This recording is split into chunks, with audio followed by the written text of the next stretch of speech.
আলাইকুম রহমতুল্লাহি বারাকাতু। বন্ধুরা, আশা করি সবাই ভালো আছেন। আজকের এই ভিডিও টিউটোরিয়ালে আমরা একটি ব্যতিক্রমী বিষয় নিয়ে আলোচনা করব। হ্যান্ডরাইটিং লেখা থেকে কিভাবে এমএস ওয়ার্ডে টাইপিং রাইটিংয়ে কনভার্ট করা যায়। সো যারা আজকে ব্যাপারটি নতুন শুনতেছেন তাদের কাছে অবাক লাগতে পারে কীভাবে হ্যান্ডরাইটিং থেকে অটোমেটিক্যালি টাইপিং ওয়ার্ড ফাইলে কনভার্ট করা যায়। সো এইটা খুবই ইন্টারেস্টিং এবং খুব মজার একটি ব্যবহার। আমরা যখন হাতে লিখব কিছু, আমরা চেষ্টা করব ক্লিয়ারলি লেখার জন্য, তাহলে আমাদের ওয়ার্ড ফাইলে কনভার্ট করার সময় আমাদের খুব ভালোভাবে কনভার্ট করা যাবে এবং সেখানে কারেক্ট হওয়ার সম্ভাবনা থাকবে 100%। যদি আমাদের লেখাতে কিছু প্রবলেম থাকে তাহলে হয়তো ওই জায়গাগুলো আমাদেরকে ম্যানুয়ালি ঠিক করে নিতে হবে। চলুন দেখা যাক এই কাজটি কীভাবে করা যায়। আর আপনি যদি আমার ইউটিউব চ্যানেল নতুন হয়ে থাকেন, অবশ্যই চ্যানেলটি সাবস্ক্রাইব করতে ভুলবেন না, আর ভিডিওটি ভালো লাগলে অবশ্যই শেয়ার করবেন। চলুন এই কাজটি কীভাবে করা যায় আমরা দেখে নিই। এই কাজটি করতে হলে আমাদেরকে এই যে হ্যান্ডরাইটিংয়ের যেই পিকচারটি রয়েছে, একটি পিকচার, হ্যান্ডরাইটিংয়ের যে পিকচারটি রয়েছে, এই পিকচারটিকে আমরা প্রথমে গুগল ড্রাইভে আপলোড করতে হবে। সো আমরা জানি গুগল ড্রাইভে কীভাবে আপলোড করতে হয়। সো গুগল ড্রাইভে আপলোড করার জন্য এখানে গুগল অ্যাপসে আমরা চলে যাব। গুগল অ্যাপস থেকে আমরা যখন ড্রাইভে যাব, সো ড্রাইভ অপশানে ক্লিক করব।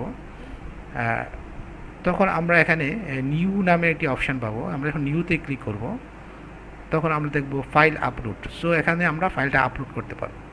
সো ফাইলটা কীভাবে আপলোড করব? সো আমাকে এই হ্যান্ডরাইটিং ফাইলটি আপলোড করতে হবে। সো আমি এখানে হ্যান্ডরাইটিং ফাইলটি নিয়ে ওপেন দিলাম। ওপেন দিয়ে আমরা হ্যান্ডরাইটিং ফাইলটিকে আপলোড করে নিচ্ছি। সো অলরেডি আমার হ্যান্ডরাইটিং ফাইলটি আপলোড হয়ে গিয়েছে। Handwriting uploaded completed. সো এরকম একটি মেসেজ আসবে, আপলোড কমপ্লিট হয়ে গিয়েছে। তো যখন হ্যান্ডরাইটিং ফাইলটি আপলোড কমপ্লিট হয়ে যাবে তখন আমরা যে কাজটি করব, আমরা এখান থেকে যেমন রিসেন্টলি আমি এই ফাইলটি ইউজ করেছি, এই জন্য handwriting you edited today. So এই ফাইলটি এখানে দেখা যাচ্ছে। সো আমরা এখানেও এই ফাইলটি পেয়ে যাব। সো হ্যান্ডরাইটিং জেপিজি ফাইল একটি এখানে আপলোড হয়ে গিয়েছে, 72 KB। সো আমরা শিখে নিলাম কিভাবে গুগল ড্রাইভে একটি ফাইল আপলোড করতে হয়। তারপর এখানে আমরা যে কাজটি করব, এই ফাইলটির মাউসের রাইট অপশানে ক্লিক করব। রাইট অপশানে ক্লিক করার পরে রাইট বাটনে, মাউসের রাইট বাটনে ক্লিক করার পরে এরকম একটি অপশান আসবে। সো এই অপশান থেকে আমরা অনেক কিছু করতে পারতেছি, কিন্তু আমরা এখন যে কাজটি করব সেটি হচ্ছে ওপেন উইথ। যখন ওপেন উইথে যাব তখন এখানে আসবে গুগল ডক্স। সো আমরা এই ফাইলটিকে ওপেন উইথ গুগল ডক্সে দেবো। দেওয়ার পর আমরা একটু ওয়েট করতে হবে, আমার ইন্টারনেট কানেকশন একটু স্লো, এই জন্য একটু সময় লাগতে পারে। সো আশা করি আপনারা বুঝতে পারতেছেন কীভাবে একটি হ্যান্ডরাইটিং ফাইল থেকে টাইপিং ফাইলে নিয়ে আসা। ওকে, ফাইন, অলরেডি চলে আসছে। সো এটা আমার একটা হ্যান্ডরাইটিং পিকচার। সো এখানে হ্যান্ডরাইটিং পিকচারটা। সো আমি এই পিকচারটাকে একটু ছোটো করে নিই। পিকচারটাকে ছোটো করে দিলাম। ওকে, এবং আমরা নিচে দেখতে পাচ্ছি আমাদের লেখাগুলো অলরেডি, এখানে যেই লেখাগুলো রয়েছে অটোমেটিকলি এখানে এডিটেবল ওয়ার্ড ফরম্যাটে চলে এসেছে। আমি একটু জুম করে দিই আপনাদের জন্য। ওকে, সো আমরা এখানে অলরেডি দেখতে পাচ্ছি যে উপরে যে লেখাগুলো রয়েছে ঠিক এক্স্যাক্টলি ওই লেখাগুলো আমাদের এখানে চলে আসছে। আমি এটাকে আরেকটু ছোটো করে নিই আপনাদেরকে দেখানোর জন্য। ওকে, সো আমরা দেখি এখানে একটা লেখা রয়েছিল 11। সো 11টা ডার্ক ছিল, এই জন্য 11টা এখানে আসে নাই। সো এই পোর্শনটাকে আমাকে ম্যানুয়ালি করে নিতে হবে। দেন অপর যেই লেখাগুলো ছিল, the master seed to the servant. So the master seed to the servant.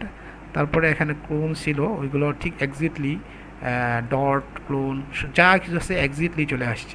So এখানে একটা জায়গায় প্রবলেম হয়েছে আমরা দেখতে পাচ্ছি, সেটা হচ্ছে গিয়ে এখানে অ্যাড দেখাচ্ছে।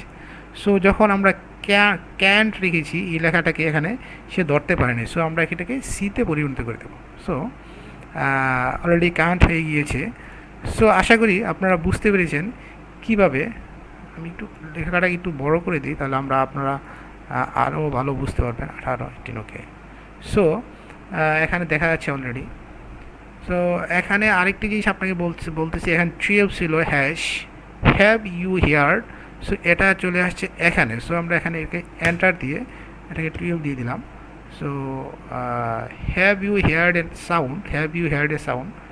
সো অলরেডি এক্স্যাক্টলি আমাদের হ্যান্ডরাইটিংয়ে যা ছিল সেই লেখাটি এখানে ওয়ার্ডে এডিটেবল ওয়ার্ড অপশানে অলরেডি কনভার্ট হয়ে গিয়েছে।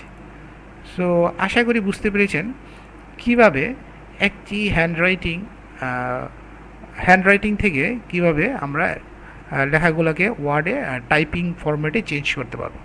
সো আশা করি ভিডিওটি ভালো লেগেছে এবং খুবই মজার এবং ইন্টারেস্টিং একটি ইউজ। সো যদি ভিডিওটি ভালো লাগে অবশ্যই ভিডিওটি শেয়ার করতে ভুলবেন না, আর চ্যানেলটি সাবস্ক্রাইব করে অবশ্যই সাথে থাকবেন। আজকে এই পর্যন্তই। আল্লাহ হাফেজ। আসসালামু আলাইকুম ওয়া রাহমাতুল্লাহি ওয়া বারাকাতুহু।